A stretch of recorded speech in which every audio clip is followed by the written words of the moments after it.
प्रभु आप अंतर्यामी हो, आप सब कुछ जान रहे हो। तीनों तापों की शांति के लिए भक्तजन आपका भजन करते हैं।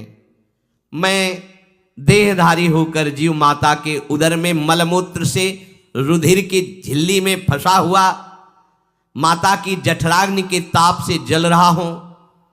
प्रभु एक एक क्षण में यहां विकल होकर केवल इंतजार कर रहा हूं कि किस समय मुझे यहां से निकाला जाएगा। दीन बंधु, यहां से कब मैं निकलूंगा। स्वामिन, आप बड़े दयालु हो। आप जैसे उदार प्रभु ने मुझ गर्भस्थ शिशु को ये ज्ञान दिया। हे दीन बंधु, आप अपनी कृपा से प्रसन्न हो जाइए। प्रभु एक बार निकाल दीजिए, मैं ऐसा भजन करूंगा कि दोबारा संसार के दुख में नहीं आऊंगा। कपिल भगवान कहते हैं, हे माता, वो गर्भस्थ बालक शिशु भगवान से प्रार्थना करता है, भगवान का आदेश होता है, तत्काल प्रसव वायु धक्का मारती है।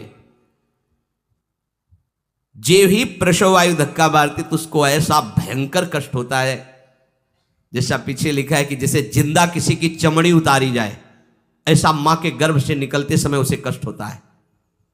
वो अत्यंत कष्ट से व्याकुल होता है। उसी समय उसका वो ज्ञान नष्ट हो जाता है जो भगवान ने दिया था। उस समय उसकी श्वास की गति रुक जाती, जैसे किसी का गला दबा दिया जाए तो कैसा लगेगा। ऐसे ही पूरी की पूरी भागवती की स्मृति नष्ट हो गई। होश आया तब देखा कि वो बाहर पड़ा हुआ है, माता के उस मलमूत्र में सना हुआ बिष्ठे की कीड़े की तरह। गर्भवास में जो दिव्य ज्ञान प्रकट हुआ था भगवान की कृपा से, वो सब नष्ट हो गया। भूमि परत भा ढाबर पानी, तिम जीवे माया लपटानी। चेतन आई तो रोने लगा। वो ज्ञान कहां गया, वो ज्ञानदाता कहां गया। वो कहता कहां कहां, बोले थाली बजाओ, बच्चा हुआ है। और वो तो रो रहा है कि कहां, वो ज्ञान कहां गया जिसके बल से मैं कह रहा था कि बाहर निकाल दो, मैं आपका भजन करूंगा। सब खत्म ज्ञान। जो लोग उसका अभिप्राय नहीं समझते वो उत्सव मनाते हैं, बालक हुआ है, वो रो रहा है, वो कहां गया ज्ञान, कहां कहां कहां। छोटा बालक यही रोक कहता कहां। अभी जो ज्ञान उत्पन्न हुआ था, जो अभी भगवान का बोध हुआ था, वो कहां गया, कहां गया। घर परिवार के लोग उसका पालन पोषण करते रहते हैं, उसमें कोई निषेध करने की शक्ति नहीं हो रही। मच्छर काट रहा है, दुख हो रहा है, हटा नहीं सकता बालक। उस जीव को शिशु अवस्था में जब कपड़ों पे लिपेट कर ऐसे लिटाया जाता है तो इतना कोमल त्वचा होती कि कपड़े भी उसको, जैसे खुजलाहट है, पीड़ा है या जलन है, बिल्कुल कोमल त्वचा होती, कुछ नहीं कर सकता वो, बस रो सकता है।